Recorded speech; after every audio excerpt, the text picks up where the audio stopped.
If you're watching this right now, we need your help. Yeah, you. As you know, we release the YouTube version of the show every week, every Sunday night. And while we do appreciate the support you guys have given us, we do have a slight problem. And the problem is that we're not getting enough likes on our videos. We got videos that have hundreds of views and only a handful of likes. We got videos that have thousands of views and only a handful of likes. So we're asking you to hit the like button right now before you even watch the video. Why is that? Because YouTube has algorithms, and those algorithms have rules to where it says if a video is not getting enough likes, they bury it. They don't recommend it to other people, and other people cannot find out about the most infamous podcast on planet Earth, Super Duty Tough Work. That, my friends, is why liking videos is so important. Please just hit the like button. We don't ask much of you all, and liking the video is totally free. It goes a long way to ensure that me and Illogic can continue to make content like this. So if you haven't done it yet, hit the like button. If you've done it already, thank you. On with the show.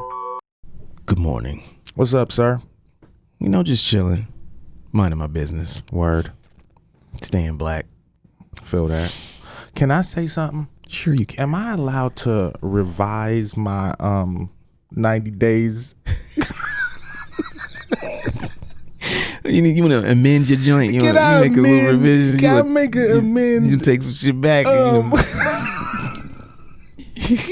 Sure, go ahead. Go ahead. Why not? Why not? Yeah, I want to change a couple things. Okay. What you got? What's your revisions? You want to kill the whole thing? No, I want to kill the whole thing. I want to take the album, the lyrics written part, take that off the table. You don't see that happening? I don't see that happening, dog. I don't see it happening. And it's not that I haven't been writing. Yeah. It's just I haven't been writing the quality. Yeah. Just because I'm not. You ain't there. I ain't there, man. Nothing wrong with that, man. I ain't there. Like, I'm being honest with myself. Like, I ain't gonna try to rush some shit out. Yeah. You know what I'm saying? Like, just because, we said so. Yeah, I'm gonna take that off the table. I'm not mad at that. Yeah, I'm gonna take that off. It's the album. You know what I'm saying? Like, you gotta take a little, Write it. You write it at your own pace. Yeah. But you, and at the same token, like, you know how it is. Sometimes you be cold for a long time, but when you get hot, right, it's on. It only take a couple weeks. Yeah. Of just being in that zone. Yeah, I'm gonna take that off the table. Yeah. Okay. So what was your other joints that you had on there? You had just production for Curly's joint. So outlining your book, outlining the book, and mixing the Lucid Logic stuff. I can still do that. Okay, that's not bad. Yeah, I can still do that stuff. But the album stuff, I'm gonna take that off the table. You know what I'm saying? I'm gonna take that off the table because I'm a little too ambitious. A little too ambitious for that one. A little too ambitious. The other ones I'll keep, but that one I'm taking off the table. I'm not mad at that. You heard it here first. Hey, you allowed to make revisions. Yeah, man. You literally just dropped the album. Yeah, I know. I mean, I know myself well enough to know that ain't happening right now. Yeah, nothing's wrong with that. I'm not mad at you. That's not no lazy shit. That's just being honest. Yeah. You know, because it's been tough. We talked about this off air, but as we suspected, the fact that we just finished some shit is playing a very heavy role in slowing down our progress on the 90 days of discipline so far. Yes. So the first 2 weeks have not been optimal. No, they have not been productive. We've been trying, but not productive at all. I got certain shit that's moving, like my workout shit has been moving according to plan. I'm back on that consistently. Yeah. The reissuing of vinyl, that's moving, but the finishing that chapter on that book is not so much. Not like I need it to be moving. It's not there. But I still got 2 months. Yeah, you still got time. It's October 31st. Right. At the time of this recording. So we still got 60 days. Yeah, we still got time. That's why I feel I can do the other stuff. Yeah. You know what I'm saying? The other stuff is cool, but I wasn't going to finish no lyrics in 60. Nah. Not putting that pressure on myself. Yeah, I noticed this week too, just because it's starting to get cold here. I don't know where everybody, our listeners, I'm sure y'all live all around, but for those of us who have listeners who live somewhere who has seasons, like Ohio, once it get cold here, man, it gets easier to be productive. Oh yeah, because then you locked up in the house anyway. Yeah, I mean, we've been in the house because of quarantine and shit. Yes, but when it's winter, for some reason you feel some motivation to listen to some records. You know what I'm saying? You feel like listening to some records, making some beats, doing some shit. So Yeah, I feel that coming on. But yeah, we're gonna keep y'all updated on our progress. You know, we're human. You know, we get these big things done, but that don't mean that, you know, we don't have setbacks. Sometimes life happens, man. Facts. And so if you at home and you participating in the 90 days of discipline challenge, you know, from now through New Year's Eve, don't beat yourself up. Stay focused on your goals and adjust as things in your life happen. You know, it's human. Word. And so yeah, this week we're gonna have a conversation about something that every artist probably struggles with. Yes. And it's price. Yes. How to price what you do.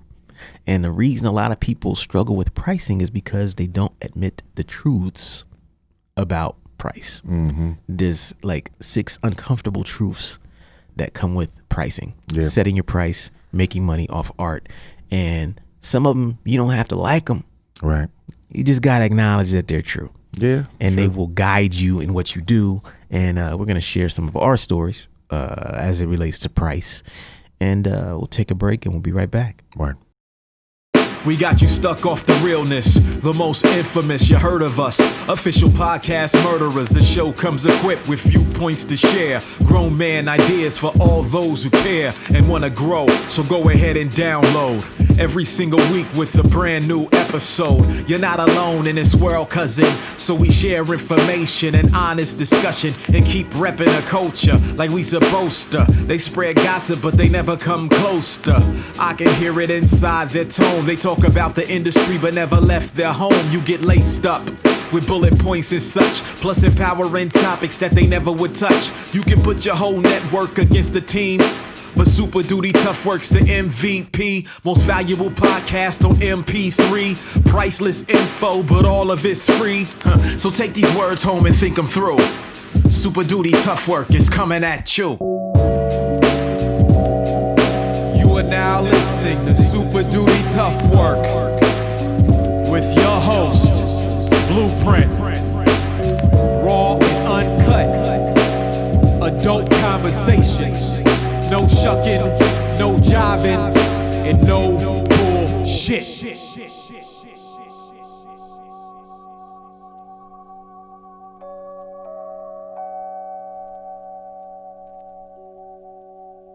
The truth about pricing. Word. We back. Super Duty Tough Work. The most infamous podcast on planet Earth. Yo, we did some guest appearances recently. Yes, we You were on did. some podcasts. I was on many a podcast. Yeah, run something down that you just did. Put a beat Dad Bod, Rap Pod. Yep. I was on Out the Box Talks. Yeah. Which was really dope interview.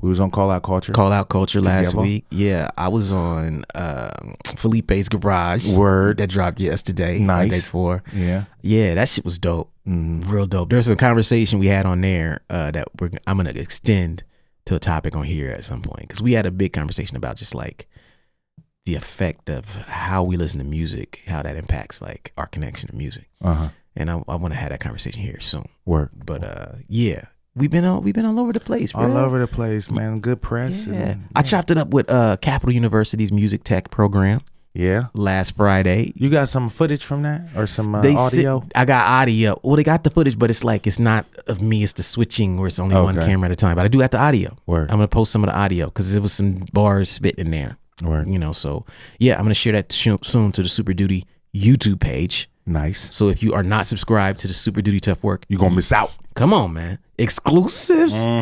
Okay, so today we're talking about price. Yeah. You know, the truth about price. And we're going to start with the number one thing you should know about price, which is people associate higher prices with higher quality. Facts. Now, this is not your fault. This is just a branding exercise. We all do it. Sometimes when we see something nice, it can be the same shit that's, let's say you got a sweatshirt. It's sold in Walmart, it's sold in JCPenney, and then it's sold in a high-end store. Yeah. Same shirt. Same shirt made in the same factory from the same fabric, Yep. just a different label in the back. Yep. We tend to associate higher quality with, you know, higher price. Yep. So subconsciously in our minds, people don't have to tell us that. No. You know what I mean? We just typically think that. Yeah, like you see that same sweatshirt in a high end spot and it's $100. You're like, oh, okay. It's You know worth what I'm it. saying? Yeah, it's worth it. You see it in Walmart and it's $20. You like, why is this $20? Something wrong with it. You be looking at the tag like something wrong with this. Yeah, like, nah, bruh. I ain't rocking this. Let me double check these threads. Make sure Yep. this shit ain't ripping at the seams or something. Yeah. Yeah, man. Like I used to, for those of you who know, I used to work for Kroger, supermarket chain, and one thing I learned in working for them was how the store brand versus the national brand thing worked. So when you walk into Kroger or any retail supermarket, you see Prego, Yeah. you know what I'm saying, which is the premier national spaghetti sauce or whatever. And then next to it, you'll have a bunch of smaller, lesser known brands. Even the Kroger brand. Yep, even the Kroger brand. Now, what a lot of people don't know, It's the same shit. same shit. Same shit. Say it again. Same shit. Same place. Same shit manufactured at the same place. I'll take it even a step further. The Kroger brand, the one that's called Kroger brand, is just the one brand that they'll put their name on, but they'll be making all 6 other things that look like competitors that are not theirs. They just won't put Kroger on them. Same shit, different label. Same shit, different label. They'll make a lower tier item, a mid-tier item, and then they'll make one that's right there next to the Prego. Packaging looks a little better, looks a little more official. Private select. Yeah, come on, man. Yeah, You're yeah. like, okay, maybe that's the same. That look tight though. You got Italian dude cooking on the front of it. Look at grandma on the back. Right. Okay, this shit look fire. You know? Right. So you buy that. But what it taught me was that price equals perception.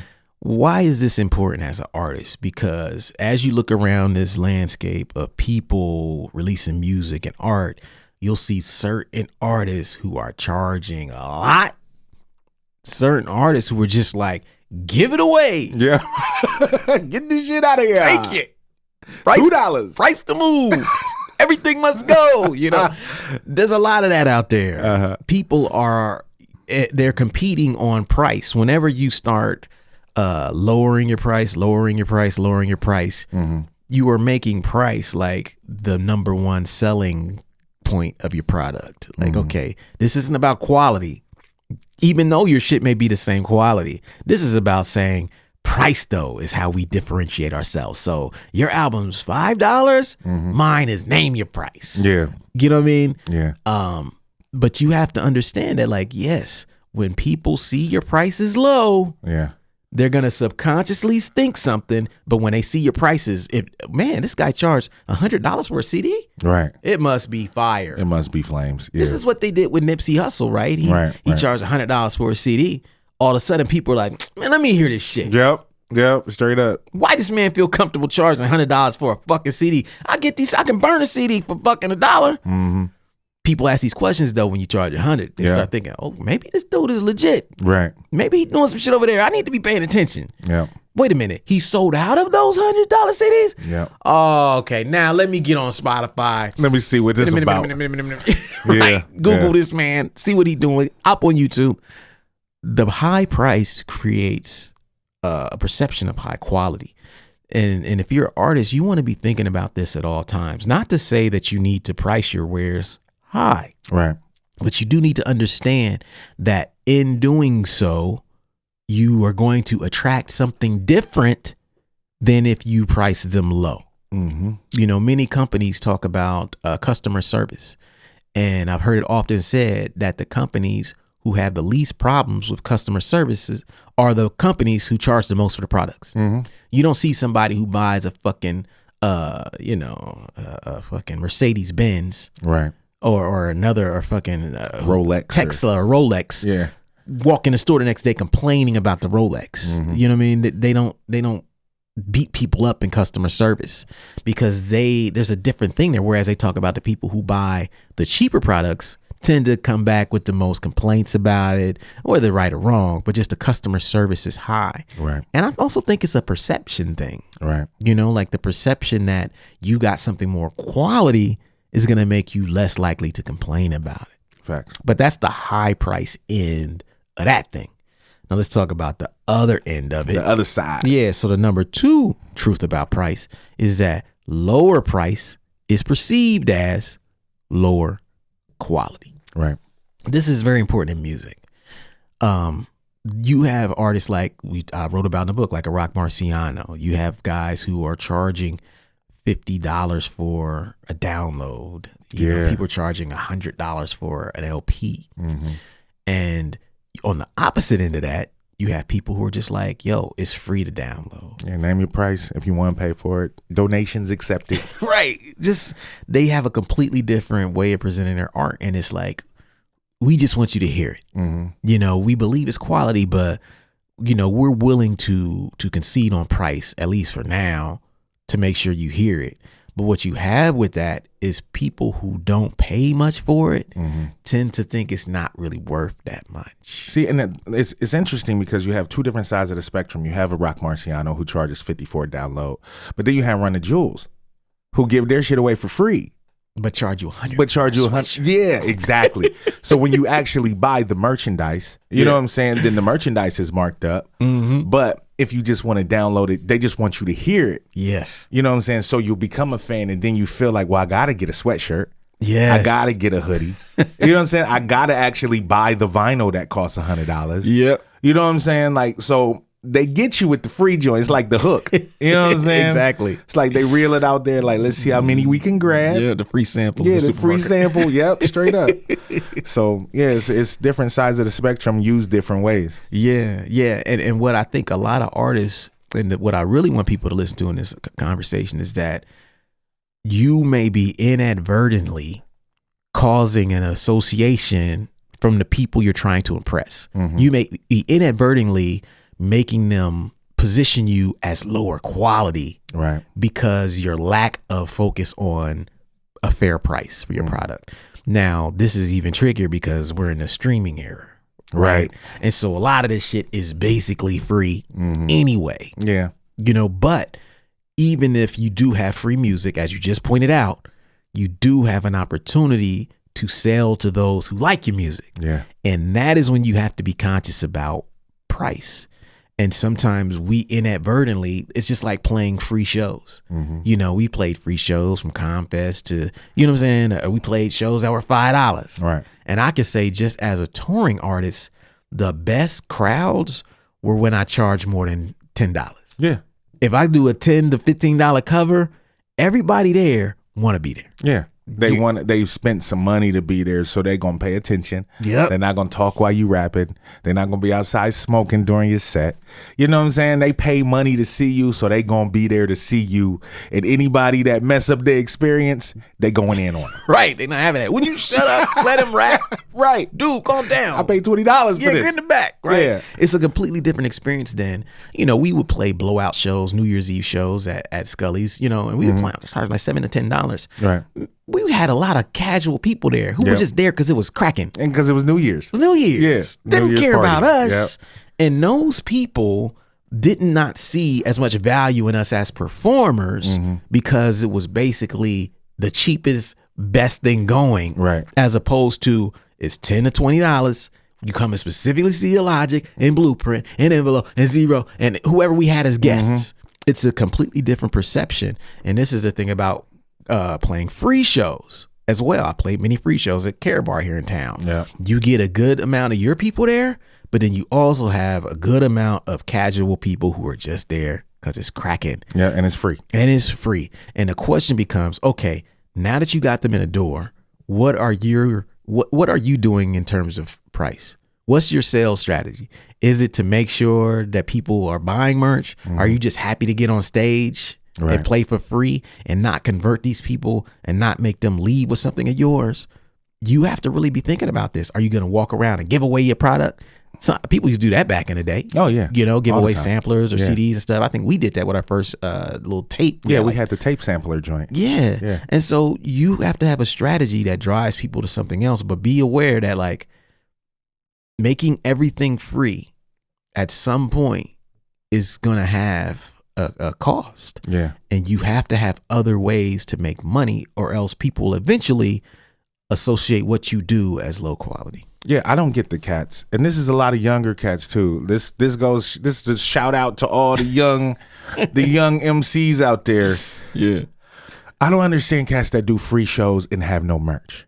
I'll never understand that. I'll never understand that. It makes no sense to me. Never, not even like a download card, something. Anything. You know what I'm saying? Like if Sticker? you, yeah, if like if you so advanced, have a USB drives, like something.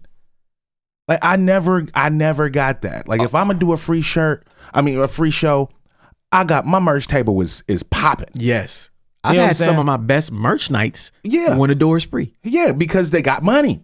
They ain't have to, especially if they come in there to see you. It's like, oh, you doing a free show? Well, I ain't paid to get in. I gotta buy. So I'm gonna spend this $20 anyway. Exactly. You know what I'm saying? Like, I will never get that. Yeah, I don't get it either. I think some of that too comes back to the we're too cool to sell merch kind of attitude that some younger artists have. Yeah. They don't want to stand at that table. They don't want to, and then some of them haven't been shown. Like those artists I found, even the coolest motherfucker, when they go on tour with somebody like us, they see what we make while they so busy skipping the table. Like, oh, you made $400 a night just on the table. Oh, you made $600. Oh, you made $1,200 just standing here.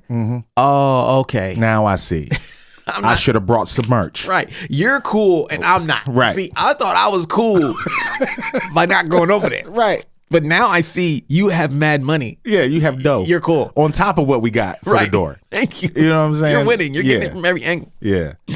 And so, you wanna have these opportunities, man, but understand price. Like there are times when you should price your product in a live setting differently than you would online. Oh, hell yeah. Always do. You know what I mean? Always do. You want to be moving shit. CDs are never more than $10 on the road. Ever. Thank you. Vinyl, cheap as possible. Yeah, $20 probably. The closer we get to the end of the tour, the lower the price get. Nah, I mean, I ain't trying to go move home. this shit. I ain't trying to go home with nothing. No boxes. I'm trying to come home empty-handed. Yeah, $5 joints. Please, $10 vinyl, whatever. Everything. Let's go. Let's go. Let's go. Super fives over here. You know, yeah. we selling everything, man.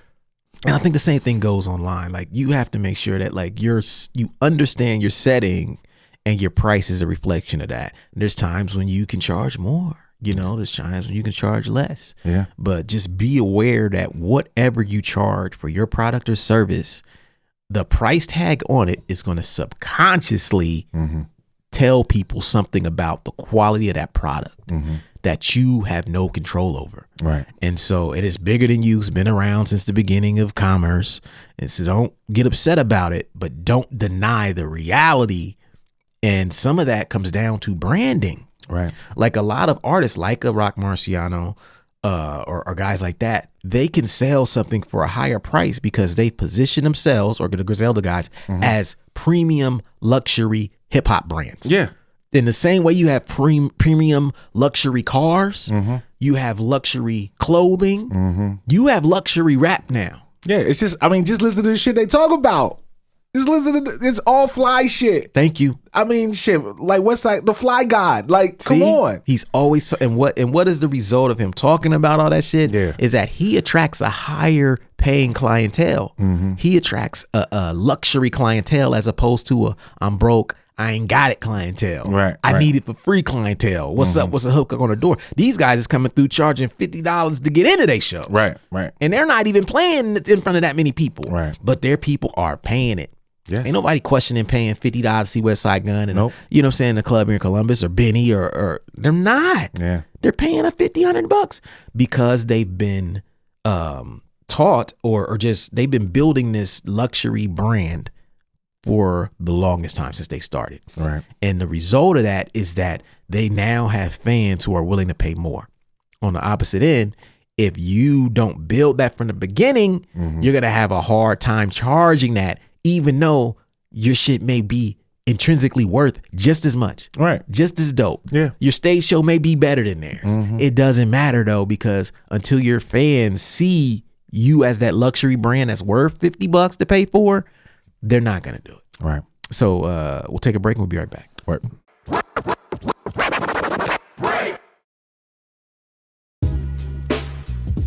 For the last year, I've been telling y'all, new book coming soon. The new book is coming soon. The new book is coming soon. Proud to let y'all know the new book is finally here. It's pre-ordering right now on waitlist.net. The new book is titled The 10 Traits of Successful Hip Hop Artists, and it will be out officially on Tuesday, October 13th. In the book, I use interviews, album lyrics, anecdotes, and everything else I could get my hands on to reveal 10 traits that have defined the success of some of the dopest hip-hop artists of all time. From Jay Dilla to Rock Marciano to Murs to Mr. Dibbs to 50 Cent to the RZA, Slug from Atmosphere, Evidence, Tech 9, De La Soul, and many, many, many more. If you rock with me, I need you to go to waitlist.net right now and pre-order your copy. Talk to y'all soon. Peace.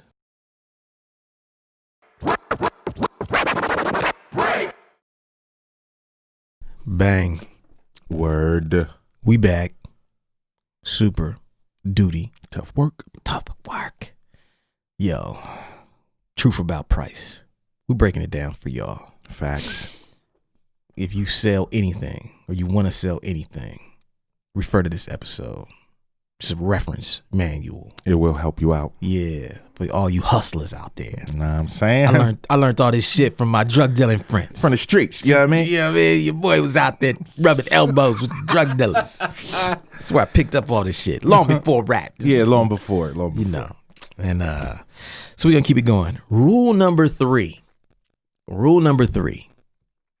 as it relates to price, is you decide the price, but the market decides the value. Yeah. Let me say that again. You decide the price, but the market decides the value. What does that mean, Blueprint? That means that, let's say you're selling something and I say, you know what? I got this beat over here. It's a fire beat. I think it's worth. Boom. Know what that was. Okay. Yeah. Let's say you got this beat over here. You selling the beat. You made it. Dope record. You paid $10 for the record. You know, crazy. Or let's say you pay $50 for the record. It's a rare record, right? You're like, man, this beat is fire. You make it, it's banging. You're gonna sell it. You say this beat is worth no less than fucking 500. Right. Because whoever gets it is gonna write a banger, and they're gonna put it out. It's gonna blow. You put it for sale. Nobody buys it. No one. So you got 500, and then you get an offer for somebody. Say, I'll give you 100 for it. You say, hell no. Disrespect. 500. Someone else hits you. Yo, I do 200. Fuck that. You know what kind of beat this is? You know what I sampled for? You know how rare that record is? This is a hit record. Plus, you ain't dope anyway. You got no money. Get out of my face. 2 years later, same beat, still sitting there. Yep. Unused. Yep. See, in your mind, you decided the price was 500. But the market decided that the value Was 200. Yeah. See, the value is the difference between these two things. Yeah. That's the market. This is how the stock market works. It's what you're asking and what people are willing to pay. Yeah. It's two different things. The price is right there in the middle. It's like, this is what I'm asking. This is what people are willing to pay. And if we don't go somewhere here, sometimes you got to go, but the price is everything in between. Yeah. Sometimes you can't get your fucking price. Yeah. Yeah, sometimes you have to adjust. Yes. You know, it makes it hard to adjust sometimes when you feel that, like, as the artist, you know what I'm saying? That when you feel that this is what it's worth, you know, like my vinyl, for example. Yes, we've spoken You about know, this. we've spoken about this. Like, you know, it's limited edition. You know what I'm Yes. saying? Like, Tell them. first self-produced album. I think the album is a fucking classic. A lot of people are agreeing. Yep. You know what I'm saying? I set my price. Yes. You know what I'm saying? Only sold like 60 joints. Yes. I probably should have sold out of them by now. I agree. So I set a price, probably should have been a little lower, but Just a little bit. just a little bit. You know what I'm saying? But you live and you learn. You live and you learn. You know what I'm saying? You live and you learn. It's a perfect example of like you set the price because you're like, this is what, and it's also not just you, right? Like you're seeing other artists selling Sell their it for more than, more. Yeah, the price that I set, I thought I was like, This is- I can get this. I can do this. If they're getting that, Yeah. I could probably get this. Yeah. Yeah, I mean, and the vinyl wasn't cheap. No, because ain't that's cheap. also a factor, Yeah, right? the cost. the cost that you Trying to paid recoup. for it, right? Yeah. Because you're getting a limited number, so it's costing you more per copy than someone who have gotten 1,000. Right. So that's also a factor. You can't just say I'm gonna price this shit at as low as possible just to move it. Yeah. But the reality is that when people see the price and they have this thing in their mind that's built on years and years because you're an established artist. And so that's the branding part. Like, people have to think, have I bought any other vinyl for him at this price? Right. You know what I mean? Not. Probably not. How much was the other joint I bought? 20? Why this one 40 though? You know what I mean? And they're gonna start thinking, okay, 40 plus shipping, that's $50. Damn. I'll wait on it. Yeah. I do want it, but let me wait. Because all purchases are kind of impulse purchases. Oh yeah, they see it and it's like boom. Yeah. So You know, if you don't- especially with music. Like, it's not, I mean, you know, cats look at release dates and all that Yeah. stuff. But for the most part, cats ain't like saving up yeah. to buy, you know what I'm saying, somebody's record. You know what I'm saying? For the most part, they see like, oh, this shit just came out. I've been waiting for this anyway. I'm about to get it. I got this money in the bank account. You know what I'm saying? I got $15, $20 in the bank account. I'm gonna get that whatever, you know? It's true. Yeah. And you know, we've talked about this online, but I had the same experience with my book. Going into my book, everybody was like, man, you should charge 20 for that, man. 20. Your fans will pay 20. 20 ain't, man, look, you got mad fans, they'll pay 20. So the first day, I announced it on that Sunday in this episode. I was like, yo, it was announced $20. It was up there. I got like, I was looking at the clicks on the thing. It was like, okay, you done got 100 clicks and you got one sale. Yeah. I was like, okay. Lower that price a little Yeah, bit. that price needs to come down some. So I started experimenting. You know what I'm saying? I was like, okay, this needs to change. I mean, the price now is like $16, which is the average price for a book. You know what I'm saying? Like of its length. It's not crazy. Right. You know, I can't sell it for $8. I can't sell it for because it costs me too much to do at this level. But, you know, did I want to make $20 a book? Hell yeah. Hell yeah, don't we all? Come on. Don't we all want to make $20 on a fucking book? But I can't because my market told me I didn't want to wait till the next week because I knew once Monday hit, all my extra promo was going to be hitting hard. And I'm like, I don't want to learn this lesson that my price is wrong because I know my marketing is working. Right. People are interested. People are clicking on the link. Yeah, I'm looking at the traffic. Okay, bing, bing, bing. Damn, 100 people click. Damn, how come I ain't got no notifications on my joint though? How come I ain't making no sales though? Yeah. Just that price. The next day, things started cracking. And I can only believe that it has more to do with the price than anything else. Yeah. I didn't do nothing different between those 2 days. The first day I announced it, I figured that would be the heaviest day. That second day, when people were revisiting and coming back and the price was lower, I think that's when everything started cracking. Yeah. And I say that, you know, to say this rule. Remember, you can decide the price, but the people decide the value. They decide whether they're willing to pay that for it. So as you set your price, don't let your ego get in the way. Yeah. We make art, so naturally we're gonna be believing in our shit Yeah. to a superhuman extent sometimes. Superhuman. You know what I mean? My shit is worth $1 million. Come on, man. I shouldn't even sell this to Priceless. It's priceless. Y'all should be bidding for this shit. Right. It's worth that much. Yeah. One of a kind. You know, but we got to be honest with ourselves. And honesty dictates that we set a price that's a reflection of what people are willing to pay. And sometimes you as an artist, you may find that the price you're moving shit at or you're trying to sell shit at is not optimal for your crowd. My crowd is not Benny's crowd. Right. My crowd ain't Conway and the Griselda crowd. Nah. I don't have a luxury crowd yet. Right. I'm trying to build certain things and create certain experiences that are luxury experiences that are high end. But I think the majority of my fans learned about me at a time when, you know, things were affordable. Buying physical products, CD for $10, vinyl for 15, you know, those days. And I think that association plays a part in how much they're willing to pay for my art now. Facts. And so I can't deny that. Yeah. And so that's rule number 3. Rule number 4, and this goes with rule number 3. Experimentation is the only way to know what your price should be. Yeah. You don't really know. Nah, you put it out there, see what the response is, lower it a little bit. Right. You know, because if it moves too fast, your price might be too low. Say it again. If it moves too fast, your price might be too. You be sold out in a day. Like damn. Yeah. Maybe I should have charged 20 instead of 15. Yeah. When I did my, I did that two LPs for 30 deal. I was like, this is too low because I'm getting too much business. if I leave this sale up for too long, y'all gonna have my shit gone. Right. Wow. I was like, I ain't done that shit in a couple months because the 2 for 30 was too much. Yeah. Like, Might go 2 for 40. Yeah, 2 for 40 is feasible. Yeah. But it's like, yo, but that's how I know it's a good deal. I just can't keep that shit running for too long. Right. Brothers would kill me, man. I'd be out of product. Like, damn. I was tripping. I was just giving this shit away. Yeah. Because people know they can't go buy no fucking full LP for $15. Yeah, not 2 for 30. No. No. It's very rare. Brand new, still in the plastic. Yeah. Nah. It ain't happening. So yeah, you got to be careful. You don't want to go too low. Yeah. But you do want to experiment. So just like I had to experiment between one day and the next day to see what was the best price, you should be willing to experiment, but not even always going down. Yeah, sometimes. Be willing to experiment, see how, because maybe you started out too low. Yeah. Maybe to test other prices. And how do you do that? The best way to do that to me is just to run a sale or something. Like run a special deal or something. You say, you know what? Here's I just dropped a new video. You can get it here for this price. Or I just dropped this and you can get it here for this price. Whatever your promo is, tie it to a price change and see how that price change goes. And then make sure you're looking at the numbers. It requires you to do a little more to track the traffic you're sending to that thing.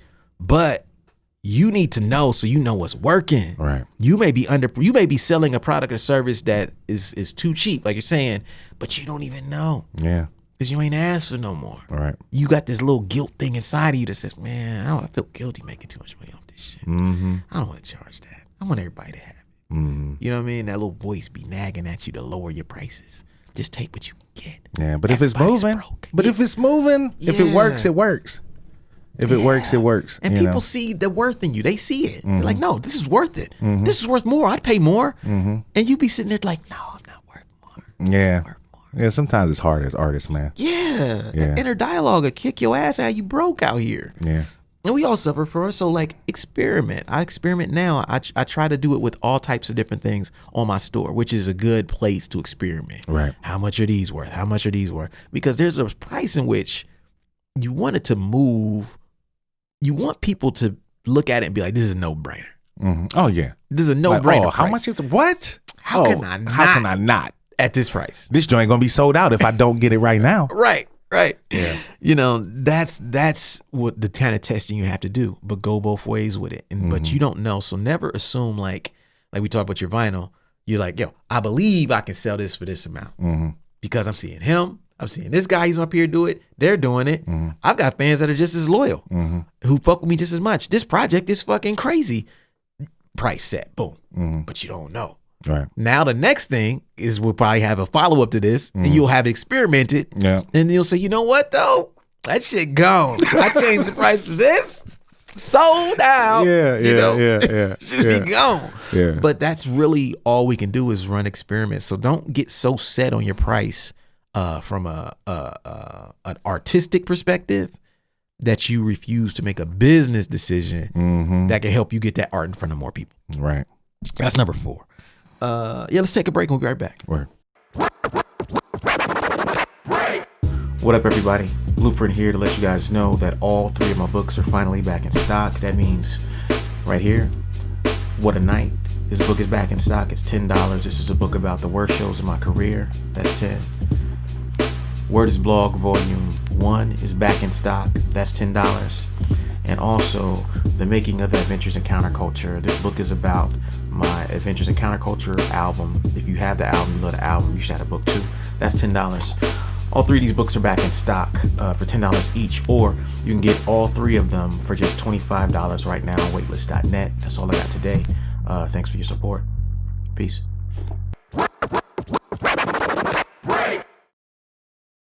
Yeah. Back. Boom. In the building. Super Dute. Tough Woodurk. The truth about price, y'all. Mad rules. Mad considerations, son. Yeah. Bullet points and such. Lacing y'all with all of them.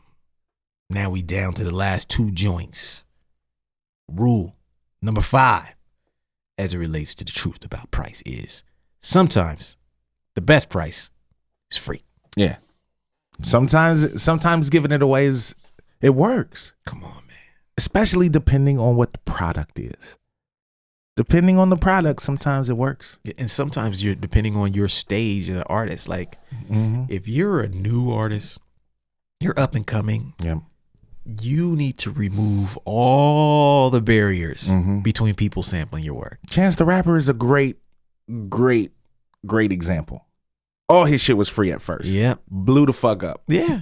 I mean, here's another one that I've talked to brothers who've been like, yo, I want to charge $50 for my vinyl like Griselda does. I said, well, did you put out the free mixtapes like Griselda did? Right. Because Hitler Wears Hermes Part 1, 2, 3, 4, 5, Free. 6, 7. Yeah, exactly. Free joints. Free joint. Did you do Fire. that? Yeah. Fire free joints. Fire. Yes. If you haven't done that, you don't know if you can sell. You don't even know if you got the fan base to support that. Right. And so sometimes the best price is free. And sometimes to test the demand for your product and to build that connection and relationship is to make sure that people don't have no fucking barrier. Yeah. Take this album in exchange for your email address. Whatever the fuck. Hey, just this little sampler right here. We gave away tape samplers. We had CD samplers. Whatever the fuck you got to do. If it's good enough for grocery stores to give away free samples. Facts. It should be good enough for you. Facts. And you can also do it through music videos. Just create content around your songs and get those songs out there to build up to your album or whatever the fuck it is you do. But don't always look at it like, I gotta get my money back right now. Yeah, like Prism was a good example of this back in the day because dude would just be in the hotel room the night before just burning little samplers to give away. Yeah. You know what I'm saying? And we had merch on the table. Yeah. But he would burn little sampler, little CDR joints. Yeah. Just to give away to get people to come over. Like, yo, you buy this, you get this for free. You know what I'm saying? It's true. Yeah, so like he always did that shit. You know what I'm saying? He was a hustler like a mug. Always hustling. Yeah, it's true. Yeah, we forget about that. Like, no matter what environment you're in, especially in a live setting, like I think what Prism would see too sometimes, like he would see like, okay, well, people are coming here to buy their shit. Right. I'm kind of the extra guy on this. My name's not on all this other stuff. So when they come over here, they might only have $20. Right. They're gonna buy a Logic CD, Blueprint CD. They might not buy mine. Yeah. Do I want them to choose between them and me, or do I just want to hit them like, bam? Right. Yeah. You got this. Oh, you bought those two? Bam. Yeah. And that shit works, man. Yeah. It works. He did it all the fucking time, man. Yeah. He did it all the time. In 2011, when we went on the tour, it was me, Atmosphere, Prof, Greaves. Prof gave away 10,000 copies of his album. Oh, well, that makes a lot of sense now. Yeah. His yeah. That, like I see the growth. Yeah, that Gampo album, his guy Mike, and I love to talk to him about that. I've talked to him about that, back then. But like him and his homies, they put all their money up to duplicate 10,000 CD copies of his album. And they went out and did all these tours, did not sell nothing. Played the shows and made sure damn near everybody who came to them shows left with a CD. That's smart. Especially because he's a good performer. Yes. You know what I'm saying? So you going listen to that fucking CD because of the show that he puts on. Yep. You going to listen to that CD. Yep. And looking at him now, where is he right now? Yep. That investment has paid off tenfold. Yeah. So don't be afraid to do it. People are doing it at the highest levels and levels you may not see. You may look at a guy like, oh man, he's getting 10,000 views a day, or you know what I'm saying? He's got 1 million views on this and this, and you're like, oh, he's selling out here. Nah. Remember when this guy was opening, basically not getting paid to be on that tour and giving away his new album because he knew that the biggest hurdle was just to get it to the people. Yep. Get them to listen to it. Get them to listen to it. That's the hardest thing. If you get them to listen to it and they see the show, boom, that's 2 positive experiences. Yeah. They're not even taking any risk on the album because they probably came there to buy Atmosphere Records. Yeah. Then they're like, oh, well, shit. Yeah, I'll take that for free. I'm an artist. I can't give away none of my free shit on the table. Right. I got to pay Rhymestairs for this shit. Right. I ain't giving away nothing. Yeah. So let's say I sell 20, 30 albums a night. How does that compare to a man who gives away 300? Right. Not at all. Can't compete with that. Yeah. He's going to be able to move faster than you ever could. So sometimes the best price is free. Yeah. Facts. All right. Last one. Don't be afraid to charge more. Yeah. Artists out there, let me tell you something, man. You're worth it. Yeah. I'm going to tell y'all because ain't nobody else going to tell you. You deserve to make money off your fucking art. Yeah, you do it for free. Yeah, you would do it if you never got paid, but you deserve to make some fucking money. Yeah. Why not get paid? What's so bad about it? What's wrong with money, man? I'm trying to figure it out. What's wrong with money? Why do we have this negative affiliation? Yeah, like man, I don't do it for the dough. Like, oh, I gotta you charging for features? You don't do it for the love? No, fool. Yeah. It's never someone who actually gets paid, Right. who asks you to do shit for free. Right. I think it's a question of self-worth. I think the people who have devalued their own art can't see the value in yours. And so they get offended when you want to get paid for rapping on their record. Right. And you're like, no, man, like, why would I do this? I don't even know you. Right. I don't know you for one. Right. Like, we ain't boys. You hopping out the bushes telling me I got to rap for free on your record or I'm scum Yeah. for charging. Yeah. Yo, man, self-worth. Artists, work on your self-worth. Like we said, there's nothing wrong with giving away your product. But don't let that shit ever create the association in your mind that your art ain't worth nothing. Yeah. That charging anything is immoral. That this shit should be free and everybody should be able to come. Nah, no one expects a plumber to do shit for free. Right. No one expects an electrician to do shit for free. Nobody expects, really, you go to work, you expect to get paid. Say it again. You know what I'm saying? You go to work for a company, they expect to have to pay you something. Yes, they do. It's budgeted. Yeah, like it's budgeted for you. They work this amount, they get paid this amount. Yeah. You put all that work into that album, charging $10 ain't shit. Charging $5, charge something. You know what I'm saying? Now, if you listen to this episode, it's a lot of, back and forth about certain things, but everything has its purpose. Everything has its place. Sometimes you might want to give it away for free. Yes. But that next record, you charge that $10. Come on, man. You know what I'm saying? Like you didn't gave away, like Prof, you gave away 10,000 copies. That next record going to be $20 to get. Yes. You know what I'm saying? I'm Yes. charging $15 for the CD the next time. Yeah. And when he came through the city, the show was $15. Yeah. You know what I mean? Yeah. And so you gotta get past that hurdle. Mm-hmm. There's a hurdle that we all deal with as artists that tells you, man, I don't know if people are gonna pay this, and if I charge them, I'm gonna lose some people. Yeah. But trust me, you have to go through that process. Yeah. You have to be willing to charge certain people a price so that you can filter out the people who wasn't gonna be fucking with you anyway, Right. or Right. who would only fuck with you if it's free. Mm-hmm. You got to make your fucking fans. Yeah. That's called building a fan base. Building a fan base means I have to have some sort of filter in place because otherwise everyone is just casual and doesn't give a fuck. Right. So charging a cover for your shows, that's building a fan base because now people who don't know who the fuck you are got to decide whether they want to learn and go, or skip it or not. Yep. But those who go will become more connected with what you do. Yep. It's called building a fan base. But sometimes you got to put a price there to separate people. Yep. And if you don't put that price there, you'll never have real fans. Yep. Make people make a decision about what it is you do. I don't care what you price, whether it's $1 or $100 for your service. And this is not even just to musicians. This is to everybody. Don't be afraid to ask for what your work is worth. Right.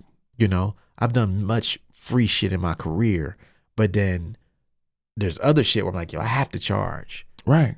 I have to charge because sometimes if you don't charge, you start to feel like shit. Yeah, because the time you put in this stuff, like there's certain things, because earlier in my career, I didn't charge for features. Yeah. But, the time it takes me to write that verse, the time it takes me to record it, you know what I'm saying? Yeah. Like, that's time consuming. Yes. You know what I'm saying? Like, especially, sometimes you can sit down, have a verse written in an hour, but sometimes it might take you a week to get, you know what I'm saying? If it's on topic and shit like that, like. But you're a professional too. Yeah. Like they saying, like, people like, oh, this verse is X down. You're not paying that for the time. You paying for the 10,000 hours I committed to the craft that allowed me to write this thing. Yeah, to get to the point where you know my name and you want me on your record. Right, that's what you're paying for. And you know people gonna listen if I'm on your record. Thank you. Yeah, you paying for that too. And you know I'm gonna retweet and post this shit. Yeah. Get some eyes on it. You know, that's what you're paying for. You're not just paying for the hour that it takes me or 2 hours or what have you. Nah, man. It's bigger than that. You paying for them 10,000 Facebook 10,000 followers. Right. that's gonna see this retweet. Thank you. All of that's included. See that post. All of that's included. Yeah. Yeah, man. So that's, don't be afraid to charge more, man. Yeah. You know, so that's it. Let me read them back. The truth about price. Number 1, people associate higher prices with higher quality. Number 2, people tend to associate lower prices with lower quality. Number 3, you decide the price, but the market decides the value. Number 4, experimenting is the only way to know what your price should be. Sometimes the best price is free. And number 6, don't be afraid to charge more. I didn't even get to talk about this King No Crown movie. I missed that whole thing. But yeah, that's a good one. Sometimes the best price is free. Yeah. I went out and made this whole movie. This is like a little extra shit at the end. I went out and made this whole movie, and I did a screening tour and everything. And when it came time for the movie to be released, I paid for like the hosting to having me do like on demand and all that shit, which was expensive. And I got very few digital sales of that shit. Right. You know what I'm saying? I probably got less than 50 Yeah. of people who paid the on demand thing. Right. And I'm like, I got more people into my Columbus screening than I did to watch it online. Right. So I had a decision to make. Do I want people to pay? Or do I want people to see the movie? Right. And I decided like, yo, this is my first movie. I'm just going to put it on YouTube for free. Yeah. Now the thing got 5,000, 7,000 views. Right. I wouldn't have got that. Nah, not charging. Yeah. And the people who watched it have a deeper connection and love the movie. So now we have to say, okay, well, shit. The pricing. Maybe I priced myself out of my first movie. Maybe the value wasn't in making sales like I would a normal album. And also, I mean, you were a first time movie maker, so you hadn't built up the brand, right? You know, as a movie, you know, an album, different story, right? You know what I'm saying? But you doing a movie, all your fans ain't gonna be so, you know, it ain't gonna jump as quick. Come on now, you know what I mean? And next time I'm taxing y'all. Nah, I mean.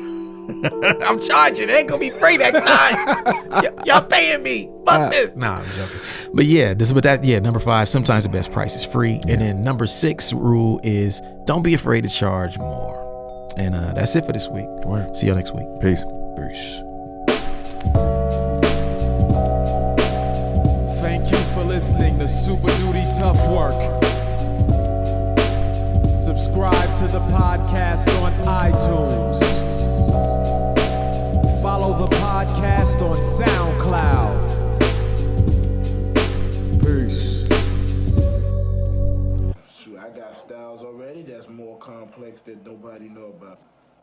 I mean, super duty tough work.